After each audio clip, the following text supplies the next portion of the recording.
Okay, guys, so here we are at a buddy of mine's place. Basically, just wanted to give you an update here on the Mustang. So what has happened is I've gotten the total control product suspension all the way in. I've got the 2005 Mustang seats retrofitted.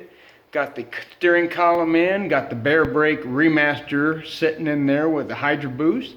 Got the 4-link all hooked up, got all the brake lines in, bled out, etc. Although I'm having a little bit of problems with that Bear Remaster, and I haven't had really good customer service, in my opinion, with the Bear. I don't know, it's not done yet. Let me give the full review of that once I make it through there, but I have not been impressed. Let me just say that.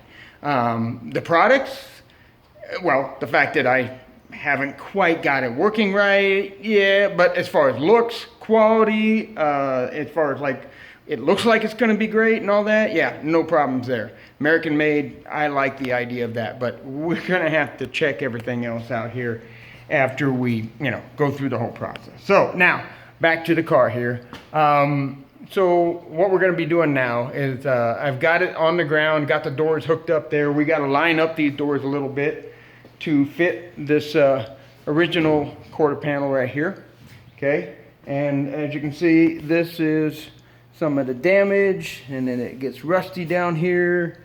It's been crashed in the back here, and that is on both sides. Plus the tail light panel is all got a bunch of holes in it. Shotgunned is what I call it.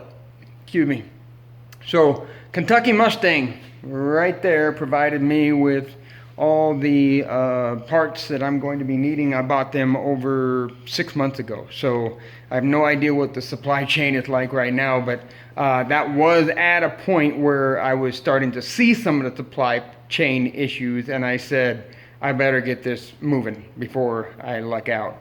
And I did, and I think I beat it. But again, I have no idea what it's like right now. Maybe it's not as bad as I think it is, but I don't know.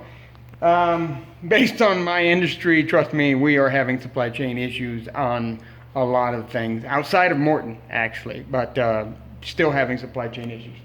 So we're gonna want to take and cut these quarters out, and I got the ones that go from this body line downward and all the way to the doors, clear back here to the tail light panel. So that's how we're going to do that. My friend here, who has the ex-state Nebraska State Patrol Mustang there that he's working on, plus his old high school car, the 91 box body LX. Yeah, I think it's 91. I don't know, but it's close enough. But my point is that I got it over here at his place because his grandfather is an old school body man. Like from long time ago, right?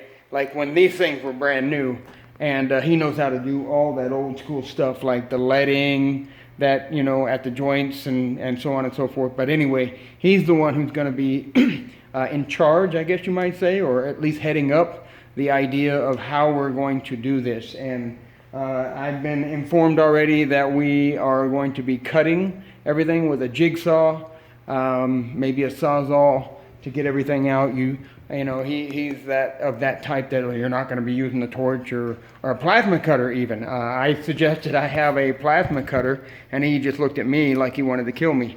That's the old school generation, and that's fine. That's the way he wants to do it. That's how we're gonna do it. After all, he knows best, because I certainly don't.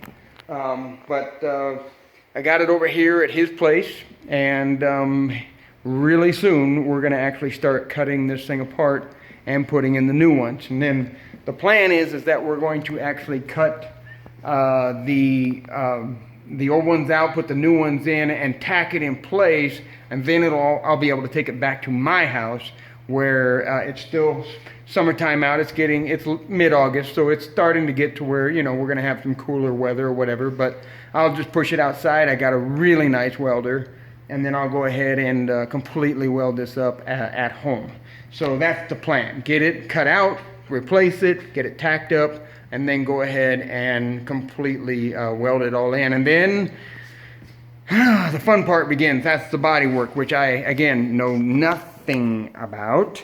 So once again, I'll be under the direction of Travis's grandpa and Travis himself probably, because Travis has done pretty much like that ex-State Patrol car right there. He's done all the body work on that himself.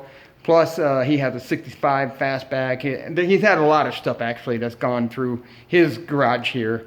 And he's done a lot of the body work himself or with his grandpa helping him. So they obviously know what they're doing. I've seen it, I love it, and I'm glad they are I'm so glad they're helping me. In exchange, pretty much though, I do a lot of the engine and powertrain work for them, and sometimes the electrical stuff too as well. And I'm more than happy to. That's actually where my happy place is when I start working on engines and transmissions and that kind of stuff. So that's the current update on my Mustang here, and that's where we are. So like, subscribe, share this to anybody who else may be doing their own 71 or 73 Mustang, so they can follow along and just kind of get an idea of what it takes. It takes a lot more than I ever thought it would, although I knew it wasn't going to be easy, and I knew it wasn't going to be real quick and fast and all of that. But at the same time, yeah, it did kind of surprise me that it taking a little more than I thought. But you know what? I'll say this too. The reason why I probably felt that is because I used to have a shop, like a machine and welding shop that had mills and drills and forklifts, overhead lifts, you know, all kinds of welders, lathes, you name it. I used to have a lot of tools. I still have at least some of them. But I used to have a lot more stuff and a lot more room in my own shop location, where I didn't have to, like, you know, clean up at the end of the day. I could just leave my stuff there and then, you know, come back and hit it the next day or the next weekend or whatever. So if I had that situation still, I'm pretty sure I probably wouldn't be saying what I am saying right now, as far as how hard or how much work this really has been. Working out of a garage where you have to push it out every day and then clean it up and then push it back in to store, that's a whole different ball game for me. Not only that, I don't have anything to really lift it up other than floor jacks. You know, I mean, although I did have that rotisserie for a while. So that is a huge game changer. I will say this, the rotisserie, not having that, this would have been, I can't explain it. I really can't. So I'm telling you out there, if you're thinking about doing something like this and you don't have a rotisserie and you've just got a garage, hang on, because it's gonna be a lot of work. Okay. So again, like, subscribe, and come back next time. I'll have you another update. Thanks.